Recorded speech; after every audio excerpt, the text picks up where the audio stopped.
మనం పనిచేసే విధానం అస్సలు ఊహించనంత వేగంగా మారిపోతోంది కదూ. సరే, 2030 వచ్చేసరికి జాబ్ మార్కెట్ పరిస్థితి ఏంటి?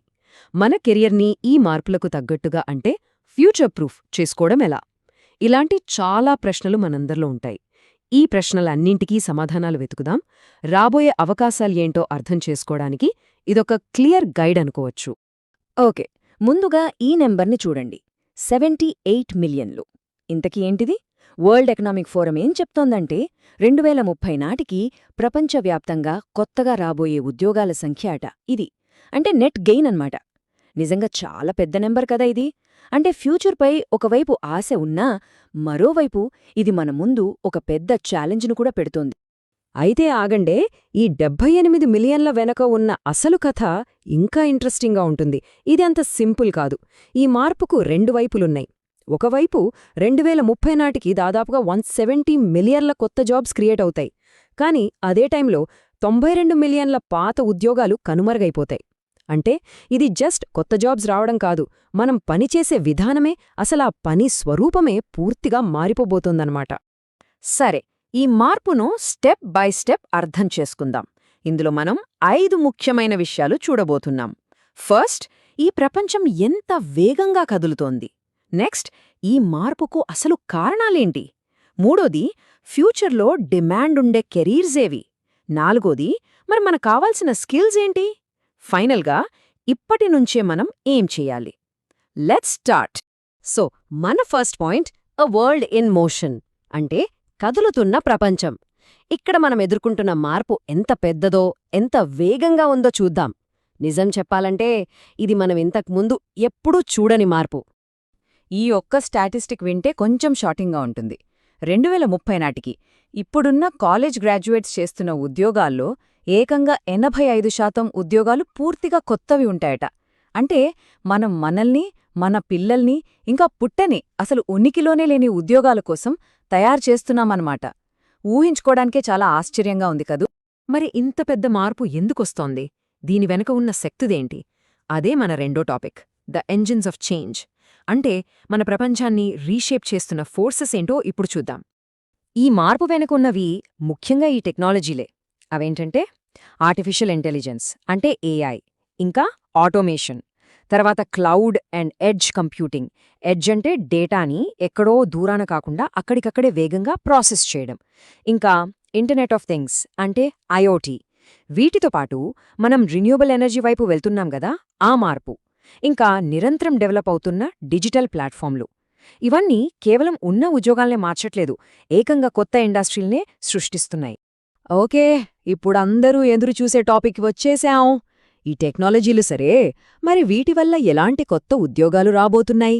అదే మన మూడో భాగం, టుమారోస్ హాటెస్ట్ కెరియర్స్. అంటే రేపటి జాబ్ ల్యాండ్స్కేప్ ఎలా ఉండబోతుందో చూసేద్దాం. ఈ లిస్ట్లో టాప్ ప్లేస్లో ఉండేది ఎవరంటే ఏఐ ఇంజనీర్లు, ఇంకా మెషీన్ లెర్నింగ్ స్పెషలిస్టులు. ప్రస్తుతం నడుస్తున్న టెక్నాలజీ విప్లవానికి వీళ్లే గుండెకాయ లాంటివాళ్లు. మరి ఈ స్కిల్స్కి ఉన్న వాల్యూ ఎంత?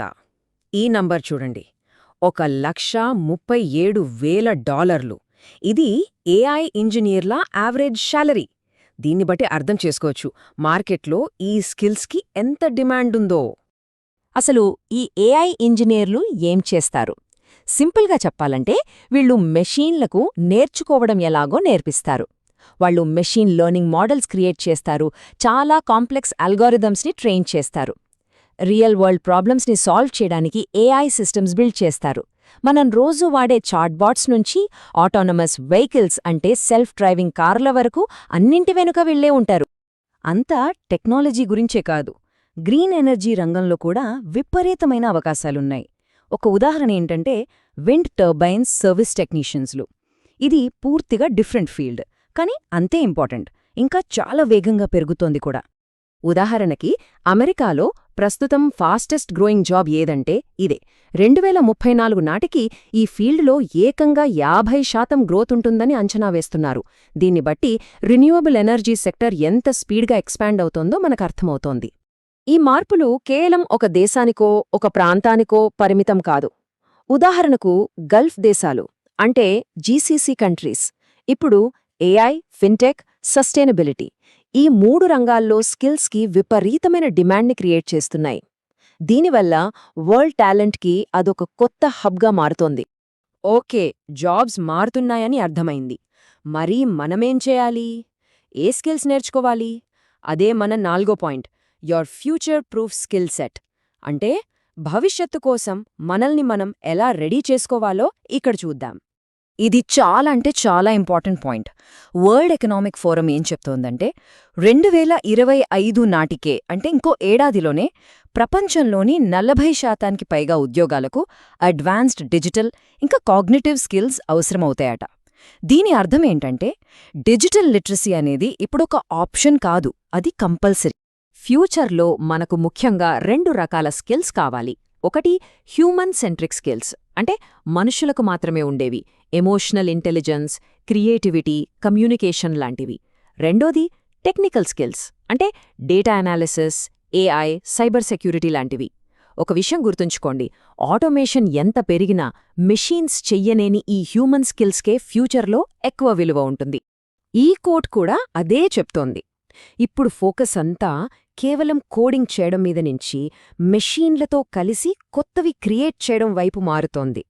అంటే టెక్నికల్ స్కిల్స్తో పాటు మన ఎనలిటికల్ థింకింగ్, ఎథిక్స్, కమ్యూనికేషన్, వీటికి కూడా అంతే ఇంపార్టెన్స్ ఉంటుంది. సింపుల్గా చెప్పాలంటే టెక్నాలజీతో పోటీపడ్డం కాదు, దానితో కలిసి పనిచేయడం నేర్చుకోవాలి. సరే, అంతా బానే ఉంది. కానీ అసలు పాయింట్ ఏంటంటే మనం ఇప్పట్నుంచే ఏం చెయ్యాలి? అదే మన final 5th part, how to prepare now. 2030 కోసం మన యాక్షన్ ప్లాన్ ఏంటో చూద్దాం. అన్నిటికన్నా ముందు మనం గమనించాల్సిందేంటంటే కంపెనీలు ఉద్యోగాల్లోకి తీసుకునే విధానం మారుతోంది. ఇప్పుడు కేవలం డిగ్రీలు, సర్టిఫికెట్లు చూసి జాబ్స్ ఇవ్వట్లేదు. ఒక వ్యక్తికి ఏమొచ్చు, వాళ్ళు ఏం చేయగలరు అనే దానిపై ఎక్కువ ఫోకస్ పెడుతున్నాయి. దీన్నే స్కిల్స్ బేస్డ్ హైరింగ్ అంటారు. ఇది మనకు చాలా మంచి అవకాశం, ఎందుకంటే మనం నిజంగా ఉపయోగపడే స్కిల్స్ నేర్చుకోవడంపై కాన్సంట్రేట్ చేయొచ్చు. మరి రెడీ అవ్వడానికి ఇదొక clear 4 step road map. Number 1, ఎప్పుడూ నేర్చుకుంటూనే ఉండాలి. దీన్నే లైఫ్ లాంగ్ లెర్నింగ్ అంటారు. ప్రతి వారం ఒక కొత్త ఆన్లైన్ కోర్స్ చేయడమో, వర్క్షాప్కి అటెండ్ అవ్వడమో అలవాటు చేసుకోవాలి.